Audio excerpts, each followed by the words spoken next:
Vous êtes bien sur Europe 1 et autour de moi, Paul Melun, Jules Torres sont dans ce studio. Messieurs, je voudrais s'il vous plaît qu'on revienne sur ces déclarations de Bernard Arnault, sa guerre avec Michel-Édouard Leclerc et tout ce que ça a déclenché sur les réseaux sociaux. On va peut-être réécouter, si vous le voulez bien, les mots de Bernard Arnault qui s'étonnait de ces charges qui allaient peser sur les entreprises en disant, écoutez, ça pousse à la délocalisation. Et beaucoup. Je reviens des USA et j'ai pu voir le vent d'optimisme qui régnait dans ce pays. Quand on revient en France, c'est un peu la douche froide. Quand on voit qu'on s'apprête à augmenter les impôts de 40% sur les entreprises qui fabriquent en France, pour pousser à la délocalisation, c'est idéal. Et ce matin sur LCI, Michel-Édouard Leclerc l'accuse de chantage. C'est pas forcément positivement impactant d'avoir un des hommes les plus riches de France qui dit « si ça le fait pas, je quitte le pays ». Vous m'entendrez jamais dire ça. Moi, je parle à titre personnel, mais je pense que tous les chefs d'entreprise, des Leclerc, des Intermarchés, des Système U, des Intersport, on est des gens de terroir, on sait d'où on vient, on doit à notre pays. Il n'y a aucun d'entre nous qui ferions un chantage comme ça. Et Bernard Arnault lui a répondu lui disant « je n'ai jamais dit que nous allions délocaliser LVMH ». Non mais c'est messieurs. Il a raison. Il a raison Bernard Arnault. Ah, bien sûr. Non. Une fois n'est pas la coutume. vérité. La vérité, il a raison. La vérité, il a raison. La vérité, il a raison. Vous allez Paul obliger Melun. un homme de gauche comme moi à dire du bien de Bernard Arnault, première fortune de France. Non mais non. Regardez-le. Je commence. Préparez votre sifflet, Pascal, parce que je sens très en jambe, Jules Torres. Estéva est prête. Non, plus sérieusement, moi je pense quand même que Bernard Arnault, dans son constat, notamment sur le sujet de l'optimisme, avait raison.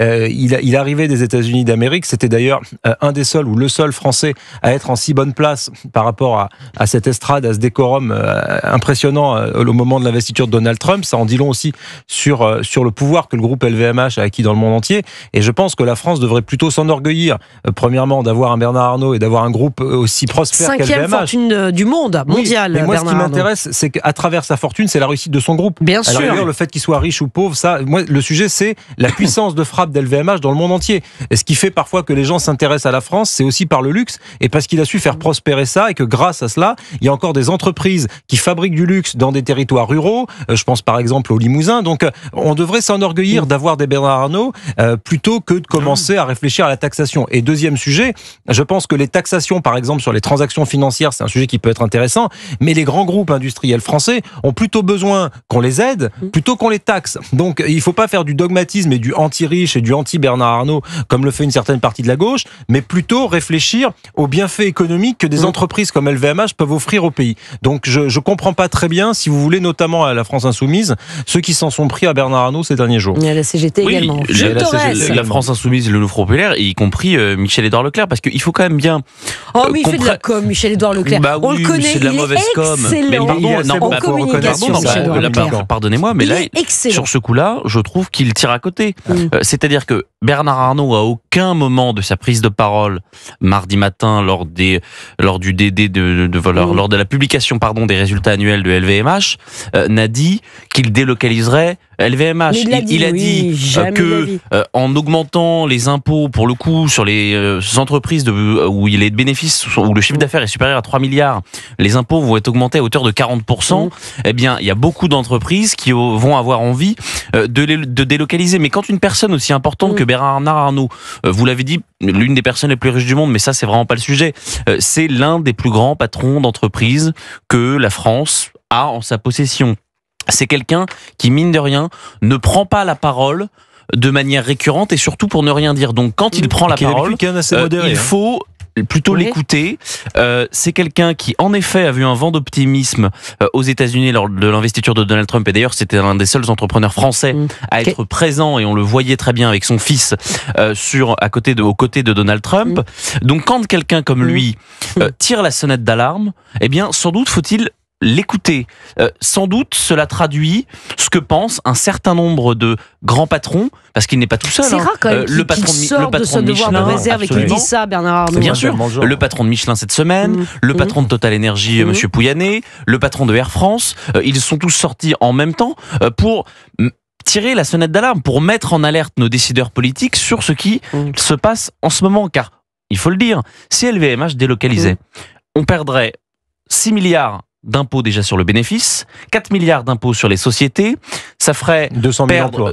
Ça ferait perdre à peu près 40 000 personnes qui travaillent pour LVMH en France. Donc, ça ferait quand même des gros dégâts pour la France au moment où on cherche des milliards. Donc à un moment donné, il faut quand même écouter Bernard Arnault et être moins condescendant avec lui. 200 000 personnes. Exactement. 40 000 LVMH, c'est 200 000, 40 000 en France exactement, et 200 000, raison, non 200 000, non, directement et indirectement, près de 200 000 personnes en France, et d'être être le premier, Pascal. C'est le premier recruteur privé de France. C'est pas moi qui le dis, c'est Bernard Arnault. J'ai pas voulu contredire Jules Torres parce que j'avais peur de faire le pédant, mais j'avais le même chiffre que vous. Sinon je sors. Voilà. Non mais vous l'avez cherché. Continuez, messieurs. Mais Paul Melun était hors jeu. Oui, bien sûr. Et il a répondu. J'adore parce que Bernard Arnault met un petit taquet à Michel-Édouard Leclerc en lui disant puisque Monsieur Leclerc, puisqu'il semble vouloir défendre les PME français, je lui conseille de vendre dans ses supermarchés davantage de produits français et d'arrêter de pressurer les fournisseurs français au risque de les mettre en difficulté en cherchant à obtenir des prix toujours plus bas. Voilà. Il va avoir la cote auprès des agriculteurs, Bernard Arnault. Parce que ce qu'il dit est très juste. C'est-à-dire que les grandes, mais il faut être honnête, il n'y a pas que Leclerc. La grande distribution en général a une fâcheuse tendance à tirer les prix vers le bas auprès des producteurs. Et c'est pour ça d'ailleurs, quand vous parlez aux producteurs laitiers par exemple, ou aux maraîchers, les producteurs de fruits et légumes, ils vous diront que les négociations avec ce type de firmes sont vraiment pas faciles. Donc si vous voulez, Michel-Édouard Leclerc, il a des mérites, il a très bien développé l'hyper en France et il a beaucoup de talent entrepreneurial. En revanche, peut-être qu'il a parlé un peu vite en ce qui concerne Bernard Arnault et qu'il aurait peut-être mieux fait de tourner un peu 3 fois sa langue dans sa bouche. Donc je suis un peu surpris de cette déclaration. Oui, Jules Torres. Oui, mais je suis tout à fait d'accord avec ce qui vient d'être dit par Paul Melun. Mais surtout, Bernard Arnault va nous permettre d'avoir peut-être un électrochoc sur, et là je vais peut-être choquer Paul Melun, mais le tournant libéral qu'il faut à ce pays, le tournant économique qu'il faut, parce que cette question de la taxe sur les revenus, vous savez que c'est quand même les amis de Paul Melun, les socialistes, qui en ont fait une concession auprès de M. Bayrou. Donc si aujourd'hui on a ce débat-là, si aujourd'hui on a le nouveau Front Populaire qui s'écharpe avec Bernard Arnault, donc l'un de nos plus grands patrons, c'est grâce ou à cause des amis socialistes de Paul Melun, des amis du nouveau Front Populaire de Paul Melun, qui ont décidé de faire une ligne rouge, cette question de la taxe, de l'augmentation de la taxe sur les hauts revenus, alors que objectivement, c'est encore un impôt que le gouvernement annonce temporaire, mais comme tous les impôts temporaires, ils sont durables, ça évidemment on le sait, donc il faut aussi que la France fasse une purge de son socialisme. C'est-à-dire qu'il y a beaucoup trop de socialisme dans notre société. Merci monsieur Ciotti. Pardon. Excusez-moi. Donc il faut une thérapie de choc à la France et peut-être que cet électrochoc de Bernard Arnault va nous permettre enfin d'avoir un vrai débat sur où est-ce qu'on trouve notre économie, comment on traite mieux nos entreprises. Il faut savoir qu'il y a de plus en plus d'entreprises qui veulent délocaliser. Je ne parle pas évidemment là de LVMH. Il y a de plus en plus d'entreprises qui veulent faire travailler de la main-d'œuvre étrangère, qui veulent délocaliser à l'étranger, donc peut-être qu'on va enfin pouvoir garder nos fleurons, les rassurer, grâce notamment aux amis socialistes de Paul Melun. Ne vous servez pas, mon cher Jules, de ce débat. Répondez, Paul Melun, répondez. La parole est à la défense.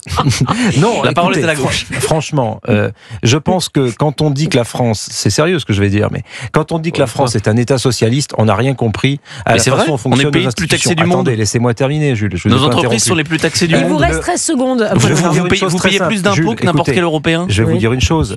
Jules, vous pouvez faire de révision comme ça de l'histoire économique française. Vous ne la connaissez peut-être pas aussi bien que moi.